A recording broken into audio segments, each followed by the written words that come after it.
Hello दोस्तों, कैसे हैं आप सब। आशा करते हैं आप लोग स्वस्थ मस्त तंदुरुस्त होंगे। तो यहाँ पर जो है हम हिस्ट्री के सेशन के थ्रू जो है लेकर आ गए हैं गंग वंश। कौन सा वंश? तो गंग वंश। और जो है क्या लेकर आए हैं? तो काकतीय वंश। कौन सा वंश? तो काकतीय वंश। और कौन सा वंश लेकर आए हैं? तो जो है कश्मीर के जो हैं राजवंश जो हैं, कहाँ के? तो कश्मीर के जो राजवंश हैं उनको लेकर आए हैं। और किनको लेकर आए हैं? तो कामरूप के जो वर्मन वंश हैं। कौन? कामरूप के वर्मन वंश। तो यहाँ पर जो है गंग वंश, काकतीय वंश, कश्मीर के राजवंश, वर्मन वंश को टोटल जो हैं 4 वंश इस वीडियो के माध्यम से देखने वाले हैं। तो वीडियो बहुत ही इंपॉर्टेंट होने वाला है, तो वीडियो को बिना स्किप किए पूरा जरूर देखिएगा। चलिए वीडियो शुरू करते हैं। गंग वंश। तो गंग वंश देखिए, गंग वंश की स्थापना बजहस्त पंचम ने की थी। किसने? बजहस्त पंचम ने गंग वंश की स्थापना की थी। कोंकणी वर्मा का जो है समय लगभग 400 ईस्वी माना जाता है। किनका? कोंकणी वर्मा का जो समय है। ठीक है। गंग वंश का शासन जो है आधुनिक मैसूर के दक्षिण गंगवाड़ी क्षेत्र में था। कहाँ पर था? तो मैसूर के दक्षिण गंगवाड़ी क्षेत्र में गंग वंश का शासन था। माधव प्रथम ने दत्तक सूत्र पर टीका लिखी थी। किसने? तो माधव प्रथम, जो कि क्या थे? गंग वंश के जो हैं शासक थे। कौन? माधव प्रथम, जिन्होंने दत्तक सूत्र पर टीका लिखा था। ठीक। अभिलेखों के अनुसार जो है गंग वंश के प्रथम शासक कौन हैं? तो उनको जो है कोंकणी वर्मा कहा जाता है। क्या कहा जाता है? कोंकणी वर्मा जो हैं अभिलेखों के अनुसार गंग वंश के प्रथम शासक हुए थे। ठीक।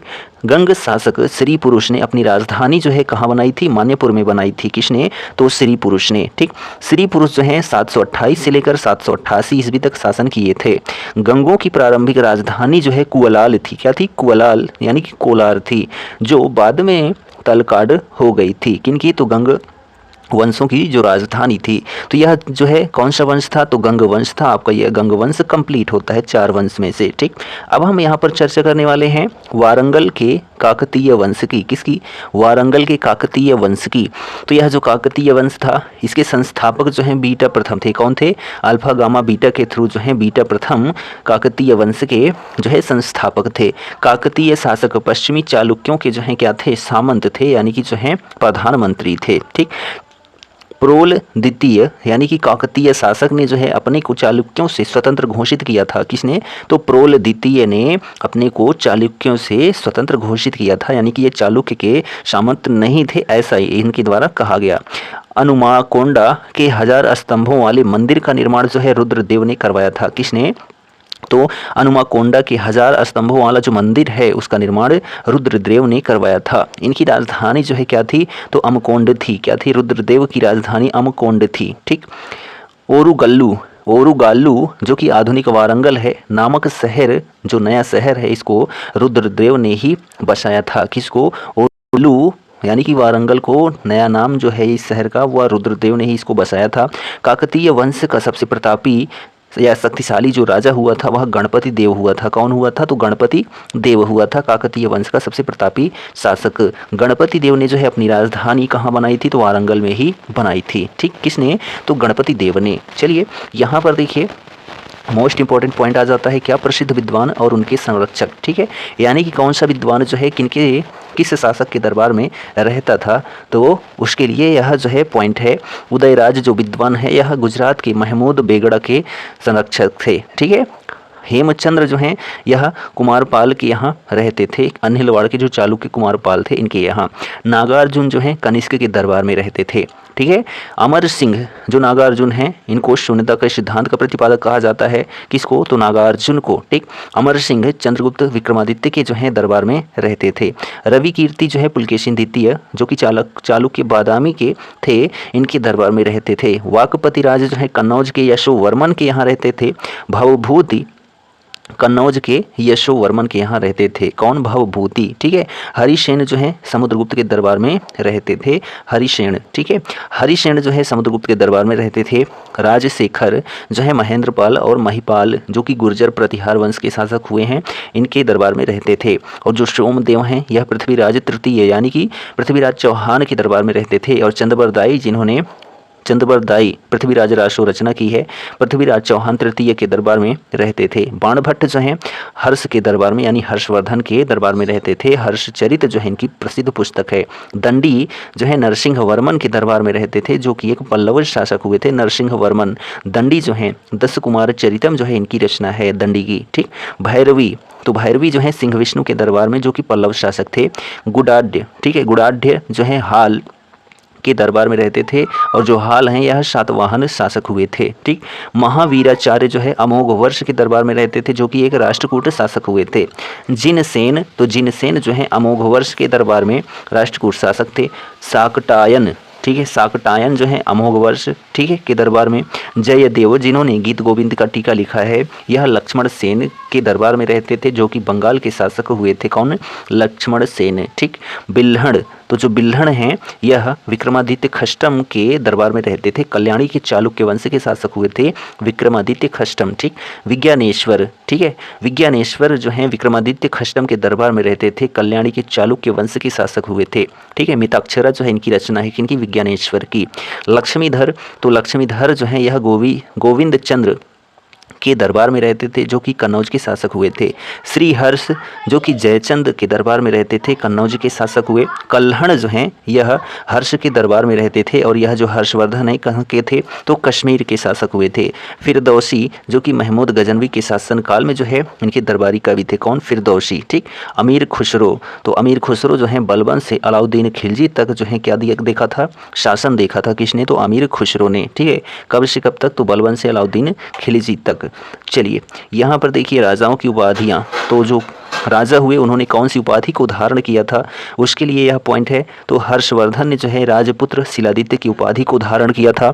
महेंद्र वर्मन प्रथम जो कि पल्लव शासक थे, इन्होंने विचित्र चित्त की उपाधि को धारण किया था। नरसिंह वर्मन द्वितीय जो कि पल्लव शासक थे, इन्होंने राजसिंह की उपाधि को धारण किया था। भोज जो कि प्रतिहार नरेश थे, भोज राजा भोज, ठीक है, इन्होंने जो है आदिवराह मिहिर भोज की उपाधि को धारण किया था। देवराय द्वितीय जो कि विजयनगर साम्राज्य के शासक हुए थे, इन्होंने गजबेटकर, इमादी, देवराय, प्रौढ़ देवराय, ठीक है, इन सभी उपाधियों को धारण किया था देवराय द्वितीय ने। ठीक। यहाँ पर देखिए कृष्ण देवराय जो कि विजयनगर साम्राज्य के शासक हुए, इन्होंने आंध्र भोज, आंध्र पितामह, यवन राज, स्थापनाचार्य, अभिनव भोज आदि उपाधियां धारण की थी। आदित्य प्रथम जो कि चोल नरेश थे, इन्होंने मदुरई कोंड की उपाधि। राजेंद्र द्वितीय चोल नरेश, कुलोत्तुंग चोल की उपाधि। विक्रम चोल जो हैं ये चोल वंश के शासक हुए, इन्होंने त्याग समुद्र, अहलंका, देवपुत्र, ठीक है, इन सभी की उपाधियां धारण किए थे। ठीक। यहाँ पर देखिए जो कुषाण शासक हुए थे, इनको जो है क्या कहा जाता था? तो देवपुत्र कहा जाता था। कि इनको कुषाण शासकों को, ठीक है, कनिष्क जैसे जो महान शासक हुए।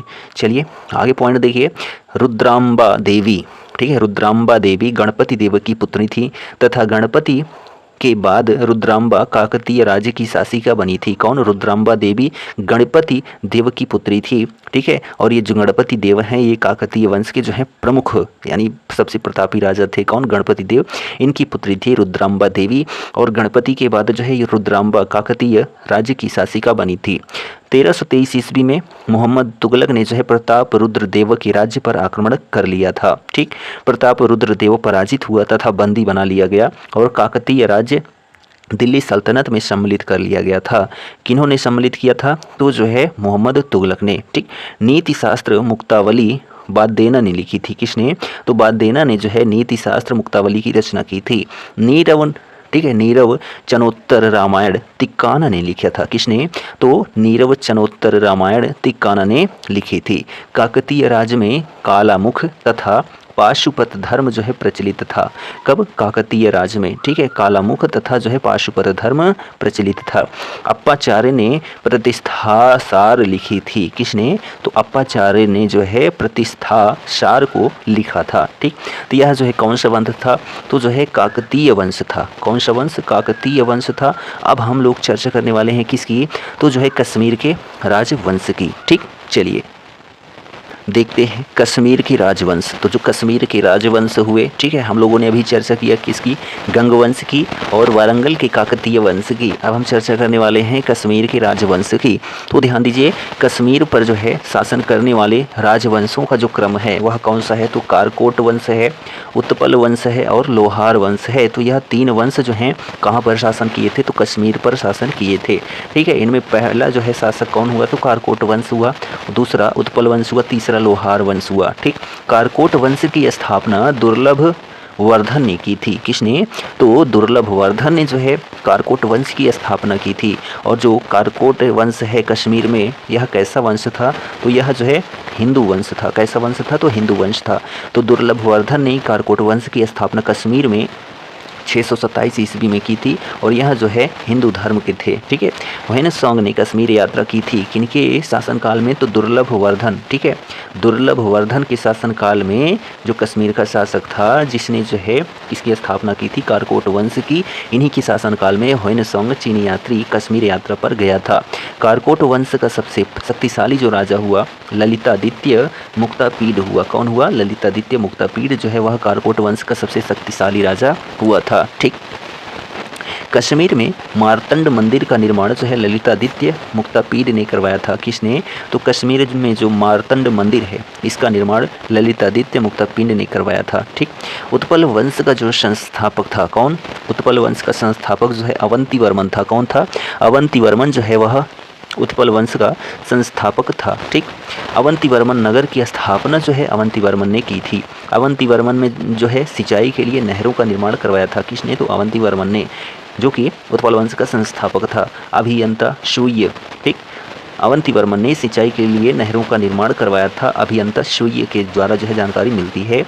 रानी दीघा संबंधित थी किनसे, तो उत्पल वंश से संबंधित थी। कौन, रानी दीघा। ठीक, लोहार वंश का संस्थापक जो है संग्राम राज था। कौन था, संग्राम राज जो है वह लोहार वंश का संस्थापक था। लोहार वंश का शासक हर्ष कवि विद्वान और कई भाषाओं का ज्ञाता था। कौन, तो हर्ष जो है लोहार वंश का शासक हुआ।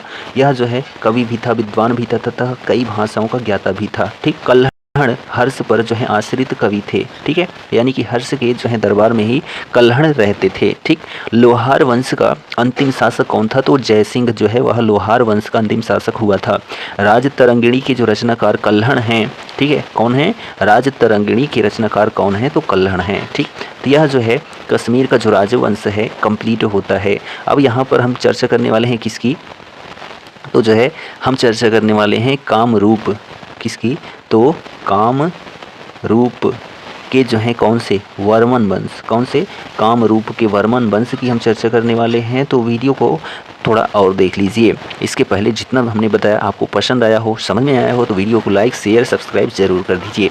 तो कामरूप के वर्मन वंश जो हैं इनकी हम बात करते हैं, तो यहाँ पर आपको PDF के थ्रू इनको नहीं मिलेगा, क्योंकि ये सारी जानकारी हर एक किताब में सभी चीज़ें उपलब्ध नहीं होती हैं। ठीक, तो कामरूप के जो वर्मन वंश हैं, चौथी शताब्दी, कौन सी शताब्दी, तो जो चौथी शताब्दी थी, ठीक है, चौथी शताब्दी के मध्य में कामरूप में जो है वर्मन वंश का उदय हुआ था। कब हुआ था, तो जो है चौथी शताब्दी के अंत में कामरूप के वर्मन वंश का जो है उदय हुआ था। इस वंश की जो प्रतिष्ठा थी, इस वंश की प्रतिष्ठा के जो संस्थापक थे उनका नाम था पुष्यवर्मन। क्या था, पुष्यवर्मन ने जो है कामरूप के वर्मन वंश की जो है स्थापना की थी। किसने, तो पुष्यवर्मन ने। ठीक, राजधानी जो इनकी थी वह क्या थी, प्राग ज्योतिष थी। क्या थी, प्राग ज्योतिष जो है इनकी राजधानी थी। किनकी, तो कामरूप के वर्मन वंश की राजधानी क्या थी, प्राग ज्योतिष। ठीक है, संस्थापक कौन थे, तो पुष्यवर्मन थे। ठीक, कालांतर में कामरूप जो है पाल साम्राज्य का एक अंग बन गया था। किसका, तो पाल साम्राज्य का अंग बन गया था। कौन, तो जो कामरूप के वर्मन वंश हैं। कब, तो कालांतर में। ठीक है, तो यह जो है कौन सा वंश था, तो कामरूप का वर्मन वंश था। इतनी जानकारी इस वंश की थी। तो यह सभी जो है वंश कंप्लीट होते हैं, गंग वंश, काकतीय वंश, कश्मीर के राजवंश, ठीक, और कामरूप के वर्मन वंश। वीडियो कैसा लगा कमेंट करके जरूर बताइए, और यदि चैनल पर नए हैं तो चैनल को सब्सक्राइब कर लीजिए। हम मिलते हैं नेक्स्ट वीडियो लेकर, एक टॉप वीडियो लेकर। तब तक के लिए जय हिंद, goodbye and take care.